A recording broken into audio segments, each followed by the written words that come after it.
স্বাগত খেলাযোগে আপনাদের সাথে আছি আমি ফাইম রহমান। বাংলাদেশের বিশ্বকাপ স্বপ্ন তো ধুলোয় মিশে গেছে, তবে সেসব ছাপিয়ে এবারে talk of the town Bharat আয়োজিত এই বিশ্বকাপে পাকিস্তান খেলবে কি খেলবে না। প্রথমে সেটা গুঞ্জন হলেও পিসিবি চেয়ারম্যান মহসিন নাকভি নিশ্চিত করেন তাদের বিশ্বকাপ বয়কটের আছে জোর সম্ভাবনা। সোমবার সন্ধ্যায় এ নিয়েই প্রধানমন্ত্রী শাহবাজ শরীফের সাথে বৈঠকও করেছেন নাকভি। সেই বৈঠকের বিস্তারিত জানাচ্ছেন খালিদ জামিল। মহসিন নাকভির মুচকি হাসি এই মুহূর্তে ক্রিকেট দুনিয়াটাই যেন হেলিয়ে দিচ্ছে। কি করবে পাকিস্তান? বাংলাদেশকে অপমান করার প্রতিশোধ তারা নিতে চায়, কিন্তু কিভাবে? জিও নিউজ যেন হয়ে উঠেছে পাকিস্তান ক্রিকেট বোর্ডের মুখপাত্র। তারাই জানিয়েছিল প্রথম এই সম্ভাবনার কথা। নাকভির কাছ থেকে মিলেছিল কনফার্মেশন, বিশ্বকাপটা এবার বয়কট করতেও পারে পাকিস্তান, তবে চূড়ান্ত সিদ্ধান্ত দেবে সরকার। মিটিং হবে প্রধানমন্ত্রী শাহবাজ শরীফের সাথে। ঘটনার একদিন বাদেই পিসিবি ঘোষণা করে পাকিস্তানের বিশ্বকাপের স্কোয়াড। ওরা যেন খেলছে, সেটা বাংলাদেশকে নিয়ে না আইসিসির সাথে, বোঝা মুশকিল। এর মধ্যে ক্রিকেটারদের সাথে পিসিবি চেয়ার নাকভির বৈঠক, সেখান থেকে জিওর হেডলাইন, বোর্ড যে সিদ্ধান্ত নেবে তাতে ক্রিকেটারদের কোনো আপত্তি নাই। বাংলাদেশকে অপমানের শোধ তারাও নিতে চায়। জিও নিউজের ওয়েব পাতায় সোমবার সকালের আরেকটা খবর। এটা আবার নতুন আইডিয়া। পুরো বিশ্বকাপ নয়, পাকিস্তান বয়কট করবে ভারতের বিপক্ষে ম্যাচটা। তাতে ম্যান ইন গ্রিনদের ক্ষতি 2 পয়েন্ট।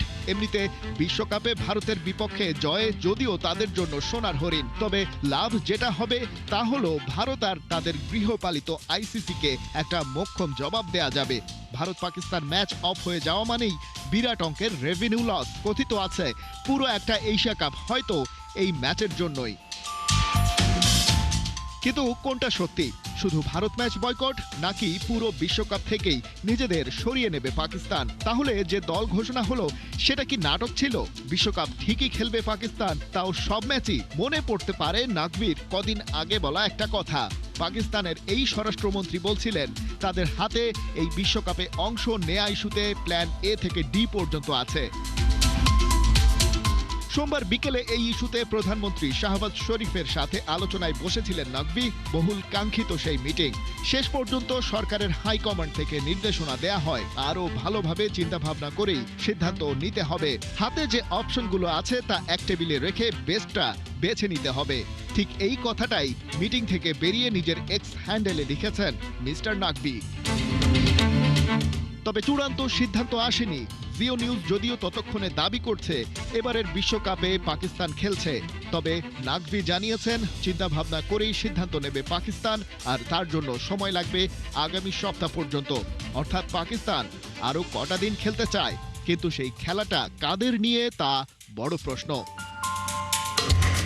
খালিদ জামিল, একাত্তর। গুঞ্জন সত্যি হয়নি, দেশ ছেড়ে অস্ট্রেলিয়ায় যাননি বিসিবি সভাপতি আমিনুল ইসলাম বুলবুল। সোমবার দিনভর মিরপুরে বিসিবি অফিসে ছিলেন।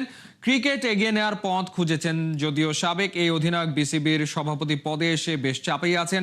মাঠে খেলা কম, মাঠের বাইরে একের পর এক বিতর্ক। কোন পথে যাচ্ছে বাংলার ক্রিকেট? সাইফুল রূপকের রিপোর্ট।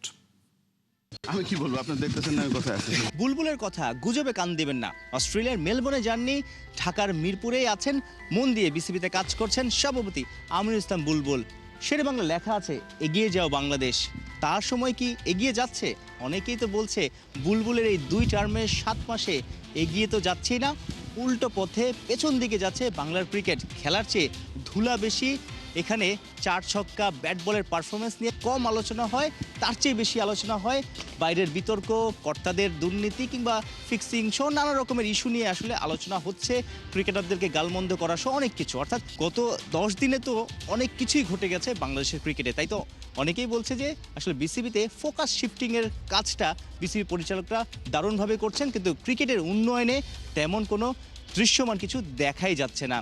কদিন আগে পরিচালক এম নাজমুল ইসলাম ক্রিকেটারকে খুব হেয় করে বাজেভাবে কথা বলে আলোচনার জন্ম দিয়েছেন, সমালোচনার জন্ম দিয়েছেন, বিতর্কের জন্ম দিয়েছেন। তারপর তো বিপিএল এর একটা দিন ম্যাচই বন্ধ ছিল। শোনা যাচ্ছে বিপিএল এর ম্যাচ চলাকালীন 2 পরিচালক কথা কাটাকাটি করেছেন, হাতাহাতিও নাকি করেছেন, সেটাও নাকি সভাপতির সামনে, এমন কথাও শোনা গেছে। অর্থাৎ নানা রকমের বিষয় আসলে বিসিবিতে হচ্ছে। খেলার চেয়ে খেলার বাইরের আলোচনাই বেশি হচ্ছে। তার মধ্যে বাংলাদেশ তো বিশ্বকাপে খেলতেই পারছে না, সেটা নিয়েও অনেকেই বলছে যে বিসিবির যে ডিপ্লোমেসি, ক্রিকেট কূটনীতি, সেই জায়গাটাতে চরমভাবে ব্যর্থ হয়েছেন বিসিবি সভাপতি আমিনুল ইসলাম বুলবুল। কারণ তিনি আগে আইসিসিতে ছিলেন, কিন্তু আইসিসির সাথে সেই নেগোসিয়েশনটা ভালোভাবে করতে পারেননি, অর্থাৎ নানাভাবে চাপে আছে। দিন দুয়েক আগে বোর্ড মিটিংয়ে হঠাৎ করে সাকিব ইস্যুটা সামনে এনে প্রেস কনফারেন্সে সাকিবের কথা বলে কিছুটা হলেও আসলে তাদের যে ব্যর্থতা, তারা যে চাপে আছে, তাদের মধ্যে যে একটা অস্থিরতা কাজ করছে, সেটা ঢাকার জন্য সাকিব ইস্যুটা সামনে এনেছিলেন বিসিবি পরিচালকরা। সেই ইস্যুটা ভালোভাবে নেয়নি দর্শকরা, সংবাদকর্মীরা, কেউই, কারণ বুঝে গেছে যে এটা বিসিবি একটা স্ট্যান্ডবাজি করেছে। সেই জায়গাটাতে যখন দেখেছে সমালোচনা হচ্ছে, তখন একটা খবর ছড়িয়ে গেছে, বিসিবি থেকেই সেই খবরটা ছড়িয়ে গেছে যে বিসিবি সভাপতি ওয়ান ওয়ে টিকিট কেটে মেলবোর্ন চলে গেছেন। আদৌ আসবেন কিনা, কবে আসবেন তার নিশ্চয়তা নেই। রাত পেরোতেই সোমবার সকালেই বিসিবিতে দেখা গেল সভাপতি আমিনুল ইসলাম বুলবুলকে। তিনি ম্যাচ রেফারিদের যে কোর্স চলছে সেখানে তিনি কথা বলেছেন। আদতে আসলে ক্রিকেটটা কোথায় যাচ্ছে? নির্বাচনে যেই প্রতিপক্ষ দলগুলো তারা বয়কট করেছে ক্লাবগুলো, যেই জায়গাটাতে ফার্স্ট ডিভিশন খেলা শুরু হওয়ার পরও ঠিকভাবে আগাতে পারেনি, তারপর জোড়াতালি দিয়ে শেষ করা হয়েছে। অধিকাংশ ক্রিকেটার আসলে ফার্স্ট ডিভিশনে ম্যাচ খেলতে পারেনি, অনেকে ওয়াক ওভার পেয়ে গিয়েছিল প্রথম দিকে। একটা হজবরল অবস্থা। সেকেন্ড ডিভিশন, থার্ড ডিভিশনের ভবিষ্যৎ কী? তারপর ঢাকা প্রিমিয়ার লিগ, যেটা আসলে বাংলাদেশের ক্রিকেট ক্যালেন্ডারের সবচেয়ে উল্লেখযোগ্য জায়গাটা, সেই জায়গাটাতে ঢাকা প্রিমিয়ার লিগ আদৌ হবে কিনা, বিদ্রোহী ক্লাবগুলোকে ম্যানেজ করতে পারবে কিনা, না হলে আসলে ক্রিকেটাররা কি করবে, সেটা নিয়ে একটা সন্দিহান শঙ্কা দেশের ক্রিকেটে আছে। তিনি ঠিকঠাক যে ক্রিকেটটা এগিয়ে নিতে পারছেন না, নানা জটিলতার মধ্যে আছেন। অর্থাৎ নির্বাচন নিয়ে যে প্রশ্ন উঠেছিল, এই 3 মাস 4 মাস পরেই অনেক পরিচালক পদত্যাগ করছেন, অনেক পরিচালক সরে যাচ্ছেন, আরও অনেকে সরে যাওয়ার গুঞ্জন আছে। অর্থাৎ এই বোর্ড যে ক্রিকেট উন্নয়নে ঠিকঠাক কাজ করতে পারছে না, সেটা কিন্তু বারে বারে প্রায় প্রতিদিনই ভালোভাবে ফুটে উঠেছে। সো ক্রিকেটারদের জন্য একটা শঙ্কার বিষয়, বাংলাদেশের ক্রিকেটের জন্য একটা শঙ্কার বিষয়। এগিয়ে যেতে পারছে না, উল্টো পথে হাঁটছে বাংলাদেশের ক্রিকেট। কে আসলে পথ দেখাবে, সেটাই বড় প্রশ্ন। সাইফুল রূপক, ৭১। ফেব্রুয়ারির প্রথম সপ্তাহে শুরু হবে টি-20 বিশ্বকাপ। বাংলাদেশ যেহেতু থাকছে না এই বিশ্বকাপে, তাই টাইগার সমর্থকদের চাওয়া পাওয়ার কিছু নাই। এই বিশ্ব আসর নিয়ে আগ্রহী হওয়ার কোনো কারণ নাই এদেশে, তাই পুরো মাসটা নিরামিষই যাবে ক্রিকেট প্রেমীদের জন্য। তবে আড়ালেই সূর্য হাসছে। ফেব্রুয়ারির পর প্রায় পুরো বছর জুড়ে এই খেলার মধ্যে থাকবে ক্রিকেটাররা, থাকবে বড় দলের বিপক্ষে সিরিজ, থাকছে ওয়ার্ল্ড টেস্ট চ্যাম্পিয়নশিপের ম্যাচ। ফয়সাল হাবিবের রিপোর্ট।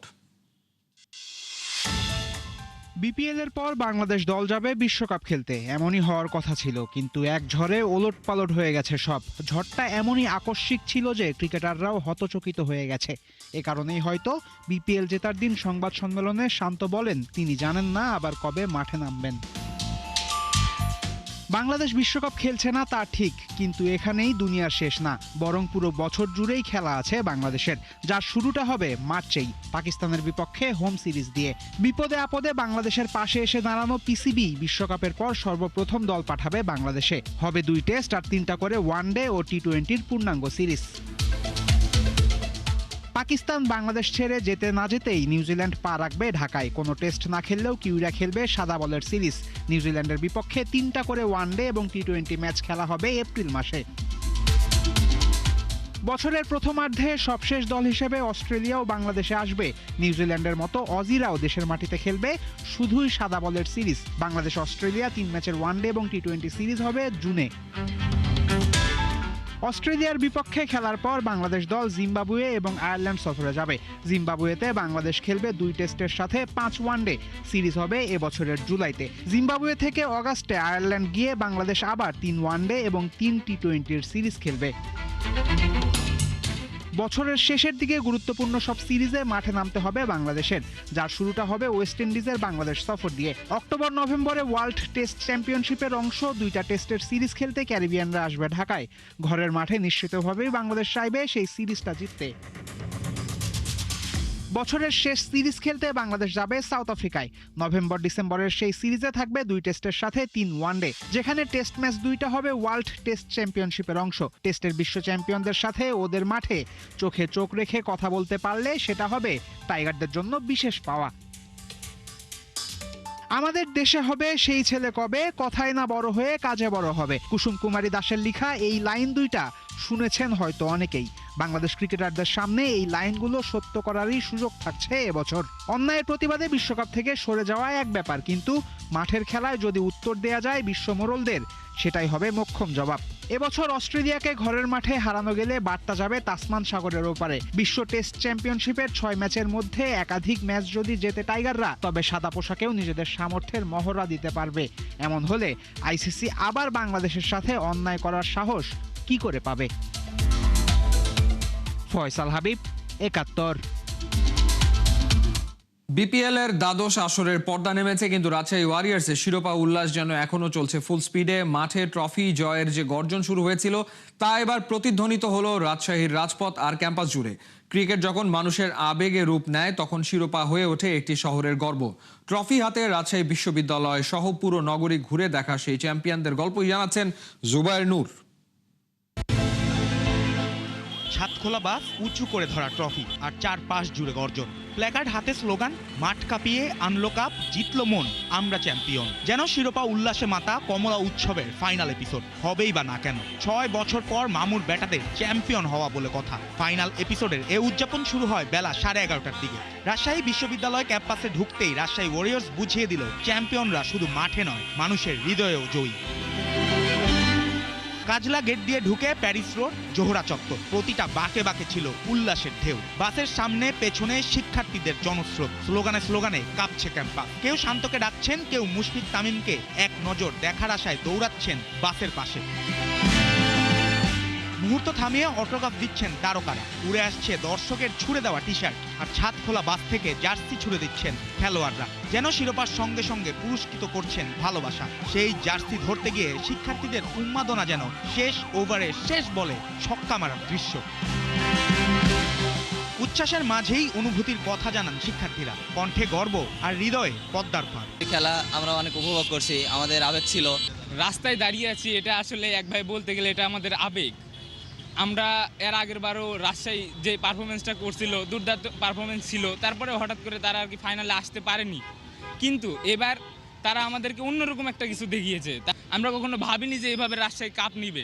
টিম যে জয়লাভ করেছে, বিপিএল এ ট্রফি জিতেছে, এটাতে আমরা অনেক উচ্ছ্বসিত, অনেক আনন্দ করছি সেদিন, এবং আজকে আমরা ট্রফি দেখে আনন্দ করার জন্য এখানে এসে দাঁড়িয়েছি। মাঠে জয়ের গল্প শেষ হলেও এই ট্রফি প্যারেড প্রমাণ করে দিল রাজশাহী ওয়ারিয়র্স এখন শুধু একটি দল নয়, একটি আন্দোলন, একটি শহরের গর্জন। জুবায়ের নূর, ৭১। বড় স্বপ্ন নিয়ে বিশ্বকাপে আসা যুব টাইগাররা সুপার 6-এর প্রথম ম্যাচেই করলো হতাশ। ইংল্যান্ডের কাছে 7 উইকেটে হেরে আসর থেকে বিদায় নিশ্চিত হয়েছে বাংলাদেশ অনূর্ধ্ব 19 দলের। সেমিফাইনালে যাওয়ার আর কোনো সুযোগ নেই তামিম জাওয়াদদের। সুপার 6-এর গুরুত্বপূর্ণ ম্যাচে টস জিতে ব্যাটিং নেওয়া বাংলাদেশ খুব একটা সুবিধা করে উঠতে পারেনি। প্রথম ওভার থেকেই নিয়মিত বিরতিতে উইকেট হারাতে থাকে বাংলাদেশ। মাত্র 136 রানেই থেমে যায় যুব টাইগারদের ইনিংস। দলের হয়ে সর্বোচ্চ 31 রান করেন ওপেনার রিফাত বেগ। লক্ষ্য তাড়া করতে নেমে ইংল্যান্ডও শুরুতেই হারায় ওপেনার জোসেফের উইকেট। আর এক ওপেনার বেন ডাউকিন্স করেন 27 রান। 3 নম্বরে নামা বেন মেয়ার্স 34 রানে আউট হলে আর কোনো উইকেট হারায়নি ইংলিশরা। ক্যাপ্টেন থমাসের অপরাজিত 59 রানের ইনিংসে ভর করে প্রায় 25 ওভার হাতে রেখে 7 উইকেটের জয় নিশ্চিত করে ইংল্যান্ড।